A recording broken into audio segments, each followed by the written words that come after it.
حضرت غازی دورہ پیر طریقت رہبر راہ شریعت گلے گلزار اشرفیت اولاد غوث اعظم حضرت علامہ پیر سید محمد قاسم اشرف اشرفی الجیلانی کچھوچا شریف کی بارگاہ میں گزارش کروں گا کہ حضرت اپنے خطاب نایاب سے ہم تمام کے قلوب کو منور و مجلہ فرمائیں۔ بہت جشن عید میلاد النبی، جشن عید میلاد النبی، اولاد غوث اعظم، اولاد غوث اعظم گلے گلزار اشرفیت حضرت پیر طریقت حضرت قاسم بابا صاحب مدد اللہ العالی۔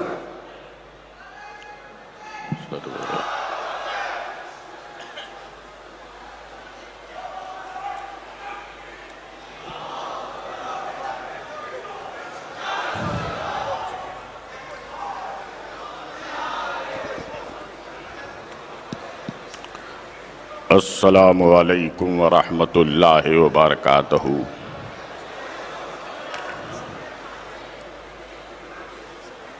الحمدللہ الذی ارتضى لعباده الاسلام دینا ورفع قدر من تمسک بآدابہ وحافظ على حدودہ واشهد ان لا الہ الا اللہ السمیع البصیر واشهد ان سیدنا مولانا محمد رسول اللہ البشیر ونذیر۔ اللہم صل وسلم علی سیدنا محمد وعلی آلہ وصحبہ الذین تحلوا بآداب الدین فکانوا الفائزین۔ اما بعد فاعوذ باللہ من الشیطان الرجیم۔ بسم اللہ ہو تم ایسے رحمت للعالمین ہو، شریک عیش و راحت سب ہیں لیکن شریک عیش و راحت سب ہیں لیکن مصیبت کاٹنے والے تم ہی ہو، مصیبت کاٹنے والے تم ہی ہو کہ محمد سے وفا تو نے تو ہم تیرے ہیں، یہ جہاں چیز کیا لوح و قلم تیرے ہیں۔ بارگاہ رسالت میں درود سلام کا تحفہ پیش کیجئے۔ صلی اللہ علیہ نبی الامی والہ صلی اللہ علیہ وسلم صلاۃ و سلام علیکہ یا حبیب اللہ یا رسول اللہ۔ ایک مرتبہ اور آپ حدیث درود شریف پڑھ لیجئے۔ صلی اللہ علیہ نبی الامی والہ صلی اللہ علیہ وسلم صلاۃ و سلام علیکہ یا رسول اللہ۔ پورا مجمع مکمل بیداری کا ثبوت دیتے ہوئے نبی و آل نبی پر، رسول و آل رسول پر بآواز بلند درود شریف پڑھ لیجئے۔ اللہم صلی علی سیدنا جد الحسن والحسین وعلی آل سیدنا جد الحسن والحسین۔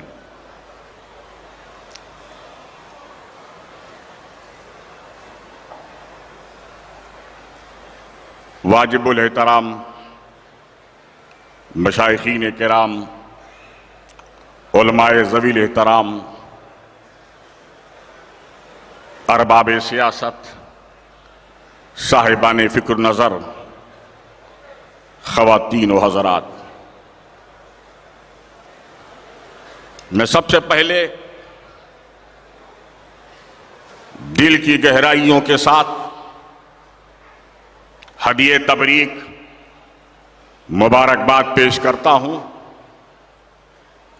میلاد جوائنٹ کمیٹی کے غیرت دار، حوصلہ مند، ذمہ دار افراد کو کہ جنہوں نے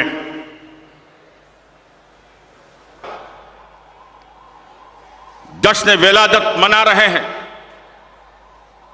جس رسول کی انقلابی تحریک نے دلیل کی زور سے دلوں کی دنیا فتح کی، سوئی ہوئی علمی قوتوں میں تحریک پیدا کی، جہالت کی تاریکیوں میں علم کی بشر روشن کی، جس رسول نے خدا پرستی کی مردہ اور گمشدہ روح کا احیا کیا اور اخلاقی قدروں کے بجھے ہوئے دیے کو جگمگایا، جس رسول نے اپنے کردار و عمل سے آبا پرستی اور ماضی پرستی اور سماج کے فضول رسوم و روایات کو مٹایا۔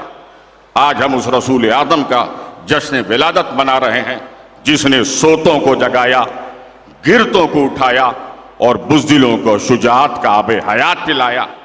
آج ہم اس رسول اعظم کا جشن منا رہے ہیں، جشن ولادت بنا رہے ہیں، جس نبی نے ظلم و بربریت سے جکڑی ہوئی انسانیت کو، درندگی، وحشت، تشدد میں ڈوبی ہوئی دنیا کو امن و شانتی کا پیغام دیا، جس رسول نے اللہ اور بندے کے ٹوٹے ہوئے رشتے کو جوڑا، جس رسول اعظم نے خدا کی معرفت اور انسانوں کو زیور انسانیت سے آراستہ کیا۔ آج ہم اس رسول اعظم کا جشن ولادت منا رہے ہیں، جس ذات نے درندہ صفت انسانوں کو بندگی کا شعور اور زندگی کا سلیقہ سکھایا۔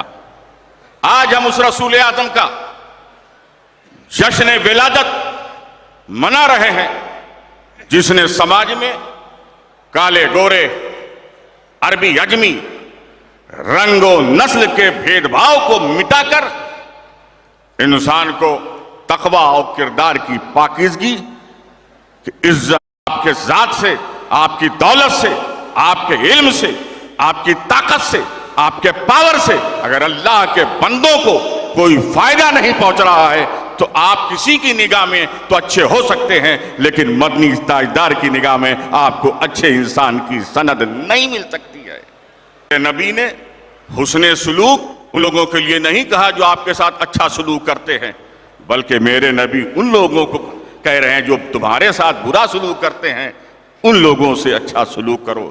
یہ میرے نبی کی تعلیم ہے، یہ میرے نبی کا میسیج ہے، یہ میرے نبی کا پیغام ہے۔ میرے دوستوں اور بزرگوں، میرا نبی، مجھے ایک واقعہ یاد آ رہا ہے۔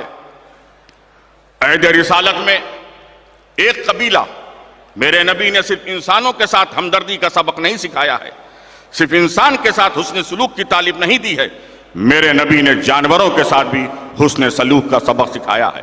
مجھے یاد آ رہا ہے حضور صلی اللہ علیہ وسلم کے پیریڈ میں، میرے نبی کے عہد و دور میں ایک قبیلہ تھا جو بکریاں چرایا کرتا تھا، بکریوں کے دودھ کو بیچتا تھا۔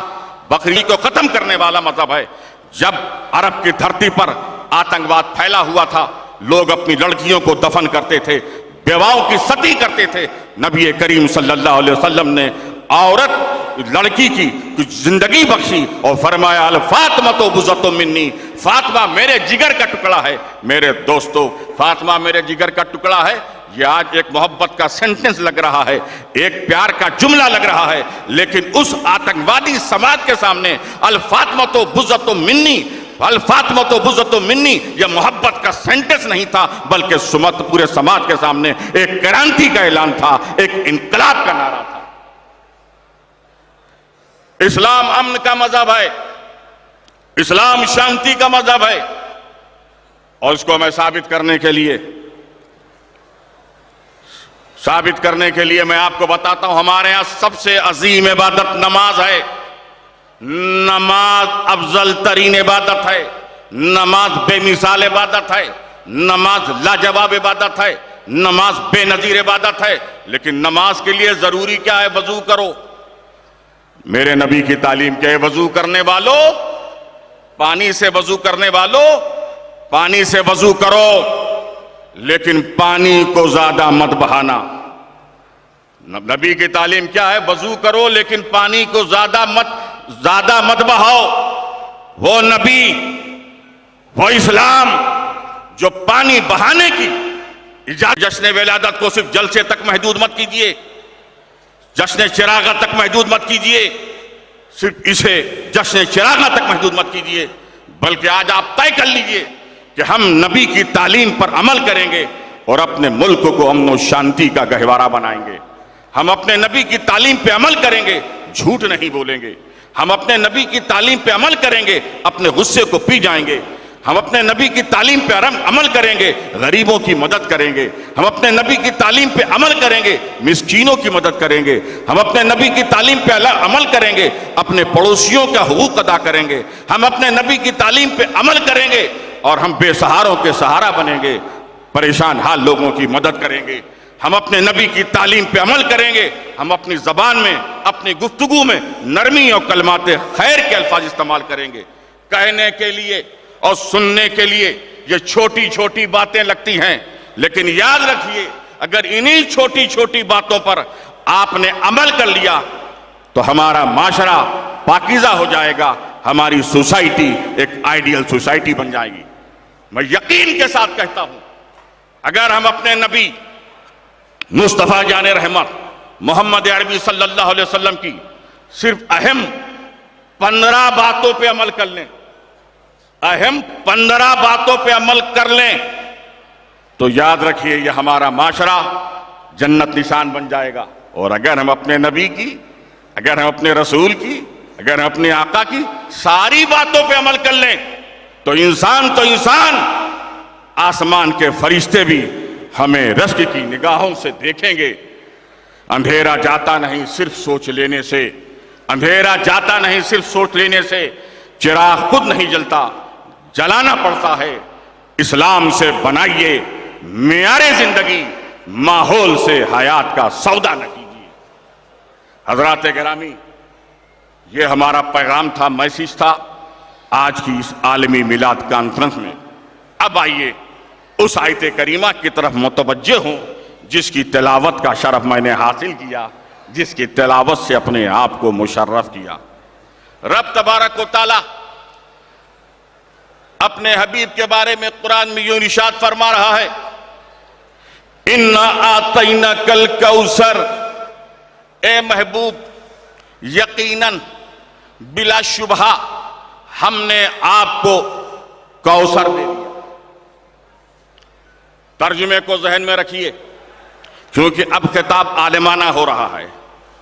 اِنَّا آتَيْنَكَ الْكَوْثَرَ، اے محبوب یقیناً بلا شبہ ہم نے آپ کو کوثر دے دیا۔ اس دینے کو سمجھیے، انسانی برادری میں، انسانی سوسائٹی میں، انسانی سماج میں لین دین چلتا رہتا ہے، جس کو ہم تحفے سے تعبیر کرتے ہیں، جس کو ہم ہدیے سے تعبیر کرتے ہیں، جس کو ہم نذرانے سے تعبیر کرتے ہیں، جس کو ہم گفٹ سے تعبیر کرتے ہیں۔ مثال کے طور پر یہ رومال ہے، یہ رومال ہے، میں افسر بیگ صاحب کو دے دوں یا افسر بیگ صاحب کو دے دوں تو کیا کہا جائے گا؟ قاسم میاں نے افسر بیگ صاحب کو یہ رومال تحفے میں دے دیا ہے، یہ رومال عطیہ کر دیا ہے، یہ رومال نذرانے میں دے دیا ہے، یہ رومال عطا کر دیا ہے، یہ رومال پریزنٹ کر دیا ہے۔ لیکن اسی دینے کو جس کو ہم تحفے سے تعبیر کر رہے ہیں، جس کو ہم نذرانے سے تعبیر کر رہے ہیں، جس کو ہم نذرانے سے تعبیر کر رہے ہیں، جس کو ہم ہدیے سے تعبیر کر رہے ہیں، اسی دینے کو فقہ کی زبان میں، فقیہ کی زبان میں، دارالفتہ کی زبان میں، استفتاء کی زبان میں کیا کہا جائے گا؟ کیا کہا جائے گا؟ قاسم میاں نے افسر بیگ صاحب کو یہ رومال ہبہ کر دیا، یہ رومال ہبہ کر دیا۔ تو اب آیت کا مفاد کیا ہوا؟ اے محبوب یقیناً بلا شبہ ہم نے آپ کو کوثر کا مالک بنا دیا۔ کس نے بنایا کوثر کا مالک؟ اللہ نے۔ کس کو بنایا؟ اپنے حبیب مصطفیٰ جان رحمت محمد عربی کو۔ جیسے کہ یہ رومال کا مالک کس نے بنایا؟ قاسم میاں نے۔ کس کو بنایا؟ افسر بیگ صاحب کو۔ تو میرے علم میں ہوگا، میری معلومات میں ہوگا، میری نالج میں ہوگا کہ میں نے اس رومال کا مالک بنایا، اور افسر بیگ صاحب کے بھی علم میں ہوگا کہ میں اس رومال کا مالک بنا ہوں۔ لیکن کوئی ضروری نہیں کہ افسر بیگ صاحب کی کمیٹی کے لوگوں کو معلوم ہو، ان کے فرینڈ سرکل کو معلوم ہو، ان کے محلے کے لوگوں کو معلوم ہو، ان کے دوست احباب کو معلوم، یہ کوئی ضروری نہیں، لیکن ان کے علم میں ہوگا کہ میں اس رومال کا مالک ہو گیا ہوں۔ تو اِنَّا آتَيْنَكَ الْكَوْثَرَ، منیر ہونا بھی نبی کی صفت ہے۔ یہ ساری صفات، یہ سارے اوصاف نبی کے ہیں، اور خطاب بھی نبی سے کیا جا رہا ہے، یا ایھا النبی، اے نبی۔ اسی طریقے سے آپ دیکھیے وَلَلْآخِرَةُ خَيْرٌ الْأُولَىٰ وَلَسَوْفَ يُؤْتِيكَ رَبُّكَ فَتَرْضَىٰ، یہ پوری آیت کریمہ نبی کے ذکر میں ہے، نبی کے ذکر میں ہے، اور خطاب بھی نبی سے کیا جا رہا ہے۔ میں آپ کی توجہ ایک خاص پوائنٹ کی طرف لانا چاہتا ہوں، ایک خاص نقطے کی طرف لانا چاہتا ہوں۔ کیا ہے؟ یا ایھا النبی انا ارسلناک شاہدا وبشرا ونذیرا وتؤمنوا باللہ وتعزروہ وتوقروہ وتسبحوہ بکرۃ واصیلا۔ اے نبی، ہم نے آپ کو شاہد بنا کر بھیجا ہے، مبشر بنا کر بھیجا ہے، نذیر بنا کر بھیجا ہے، تاکہ لوگ ایمان لے آئے اللہ پر، اور اس کے رسول کی تعظیم و توقیر کریں اور اللہ کی صبح و شام عبادت کریں۔ اس پوری آیت کریمہ میں جہاں شاہد ہونے کا ذکر ہے، مبشر ہونے کا ذکر ہے، نذیر ہونے کا ذکر ہے، خطاب نبی سے یا ایھا النبی، لیکن جب بات ایمان کی آئی، جب بات تعظیم و توقیر کی آئی، جب بات صبح و شام عبادت کی آئی، تو خطاب کا رخ بدل گیا، خطاب کے رخ میں چینجنگ آ گئی، خطاب کے رخ میں پریورتن آ گیا، تاکہ لوگ یہ تبدیلی خطاب سے کیا سمجھ میں آیا؟ جب تک نبی کے کمالات، نبی کے اوصاف حمیدہ کا ذکر ہے تو یا ایھا النبی، لیکن جیسے ہی آپ تعظیم و توقیر کی باری آئی، صبح و شام عبادت کی باری آئی، تو خطاب کا رخ بدل گیا۔ اس سے کیا سمجھ میں آیا؟ گویا رب تبارک و تعالی یہ ارشاد فرما رہا ہے، اے محبوب ہم تیری صفات کا ذکر، اے محبوب ہم تیری صفات کا ذکر، اے محبوب ہم تیری عظمتوں کا ذکر، اے محبوب ہم تیرے کمالات کا ذکر، اے محبوب ہم تیری اوصاف حمیدہ کا ذکر ان بندوں سے نہیں کریں گے۔ یہ بندے جو ہیں اقرار کرنا بھی جانتے ہیں، انکار کرنا بھی جانتے ہیں، یہ بندے تصدیق کرنا بھی جانتے ہیں، تکذیب کرنا بھی جانتے ہیں، یہ بندے کسی بات کو ماننا بھی جانتے ہیں، نہیں ماننا بھی جانتے ہیں۔ انہی بندوں سے ہم نے اپنی احدیت کی بات کی، بہت سے ایسے تھے جو انکار کر بیٹھے، انہی بندوں سے ہم نے اپنی سمدیت کی بات کی، بہت سے ایسے تھے جو انکار کر بیٹھے، انہی بندوں سے ہم نے اپنے نراکار ہونے کی بات کی، بہت سے ایسے تھے جو انکار کر بیٹھے، ہم نے اپنے اسیمت ہونے کی بات کی، بہت سے ایسے تھے جو انکار کر بیٹھے، ان سے ہم نے قولوا لا الہ الا اللہ تفلحوا، پڑھو لا الہ الا اللہ کامیابی پاؤ گے، پڑھو لا الہ الا اللہ کامرانی پاؤں گے۔ بہت سے ایسے بندے تھے، بہت سے ایسے بندے تھے، بہت سے ایسے بندے تھے جو انکار کر بیٹھے۔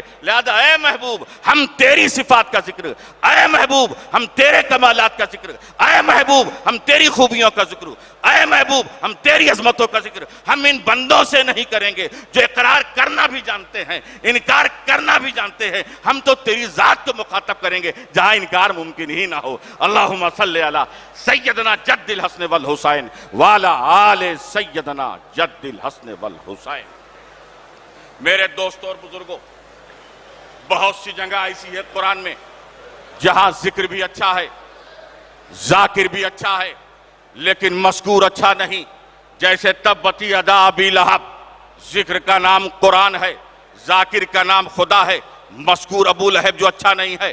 بہت سی ایسی جگہ ہے جہاں خطاب بھی اچھا ہوتا ہے، خطاب کرنے والا بھی اچھا ہوتا ہے، لیکن مخاطب اچھا نہیں ہوتا۔ جیسے قل یا ایھا الکافرون، لیکن جب بات مصطفیٰ کی عظمت کی آئی، جب بات مصطفیٰ کی خوبیوں کی آئی، جب بات مصطفیٰ کے کمالات کی آئی، جب بات مصطفیٰ کے اوصاف حمیدہ کی آئی، تو رب تبارک و تعالیٰ نے کتنا بہترین انتظام کیا، کتنا بہترین اہتمام کیا کہ ذکر بھی اچھا ہو، ذاکر بھی اچھا ہو، مذکور بھی اچھا ہو، خطاب بھی اچھا ہو، خطاب کرنے والا بھی اچھا ہو، مخاطب بھی اچھا ہو۔ انا اعطیناک الکوثر، خطاب کا نام قرآن ہے، خطاب کرنے والا خدا ہے، مخاطب محمد عربی ہیں۔ فرش والے تیری شوکت کا علو کیا جانے، خوش رواں عرش پہ اڑتا ہے پریرا تیرا۔ انا اعطیناک الکوثر، اے محبوب یقیناً بلا شبہ ہم نے آپ کو کوثر کا مالک بنایا۔ کس کا مالک بنایا؟